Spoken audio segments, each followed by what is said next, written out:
Hello, in this session we will take a look into what is meant by degrees of freedom. Degrees of freedom is by far the most important topic in design and analysis. Not only that, degrees of freedom is also by far the most important thing because it is the only thing that cannot be taught by instructor. In order to get the feeling what is meant by degrees of freedom, we must observe the various mechanisms working around us. For example, if I have a door, then door is rotating about its hinges, then there is only 1 degrees of freedom. So like that only, the understanding of degrees of freedom will be developed while you are working on the projects. But if I have to define the degrees of freedom, then it is simply defined as number of independent variable required in order to completely constrain the motion of object. Now depending upon the type of analysis we are performing, the independent variable might be in terms of displacement, rotation or temperature. For example, if we are performing durability analysis, then our independent variables are displacements, but if we are performing the thermal analysis, then our independent variable is temperature. These independent variables are very important because the software will solve all the equations for these independent variables in order to get the solutions.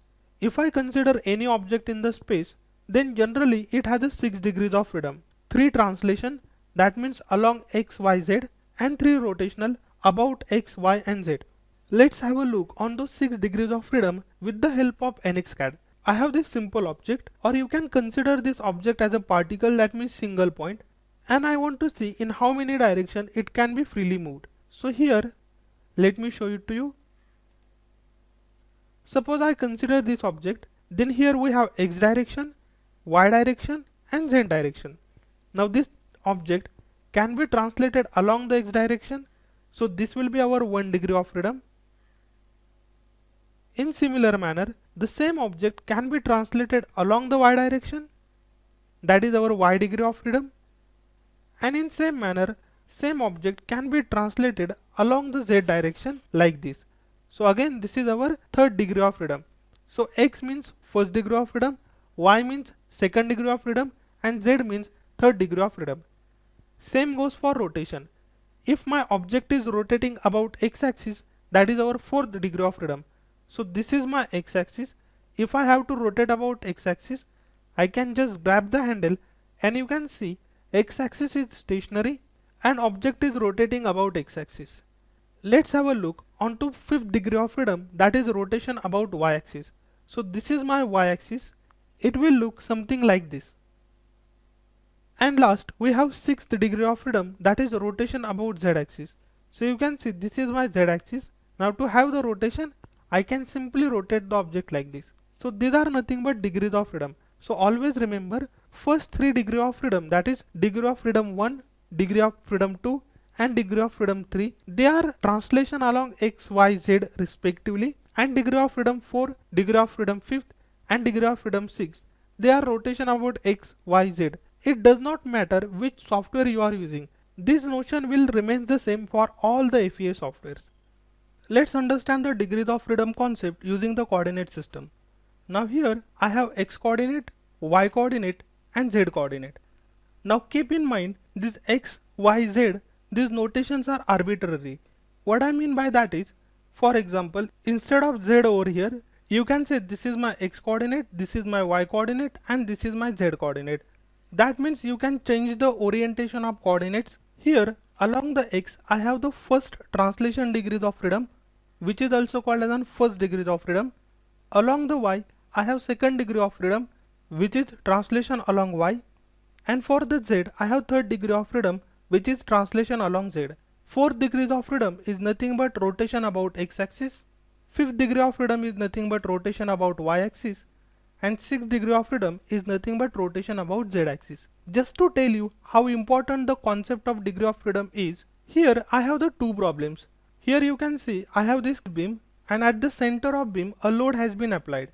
The ends of the beam has been constrained in all 6 degrees of freedom, 1, 2, 3, 4, 5 and 6. That means those ends cannot be translated along x, y, z, neither they can be rotated about x, y, z. Now same problem I have modeled again, but here instead of fixing all degrees of freedom, I have fixed only 1, 2, 3, 4, 5. That means in this case rotation about z axis is free. Just to check the impact of this boundary condition, let us open the solution files. Here you can see I have the solution of fixed beam, and here I have the solution for simply supported beam. And if I see the results of displacement, you can see in case of fixed support beam I have the displacement of 0.04, while in case of simply support beam I have the displacement of 0.19. Such a massive difference is because of just 1 degree of freedom. So again, you must understand that degrees of freedom is very important concept. Let's take another example for degrees of freedom. In automotive, there is an analysis called as an door sag.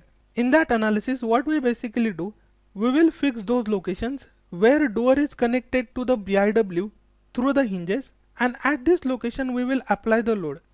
In door sag analysis, what we are trying to simulate, that door is open and some Romeo is trying to push the door in the downward direction. Now here we will always be in the conservative manner.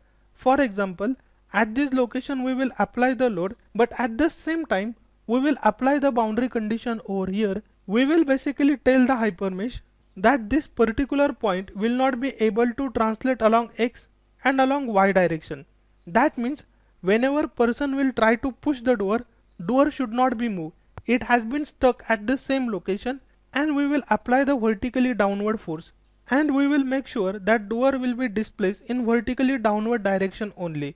Because see, we have to be conservative in order to simulate the abuse type of loading condition. If we free this point along X and Y direction, then because of the load, door can simply move, so that stresses would be very less and our design will always be safe. So on contrary to that, we will say, okay, you know what, this door cannot move in X and Y direction, only possible displacement is in the Z direction. So we are giving more and more constraint. So this type of boundary condition one should understand in order to be a good CAE engineer. All these constraint boundary conditions we will see in the subsequent classes how to utilize them using the proper projects.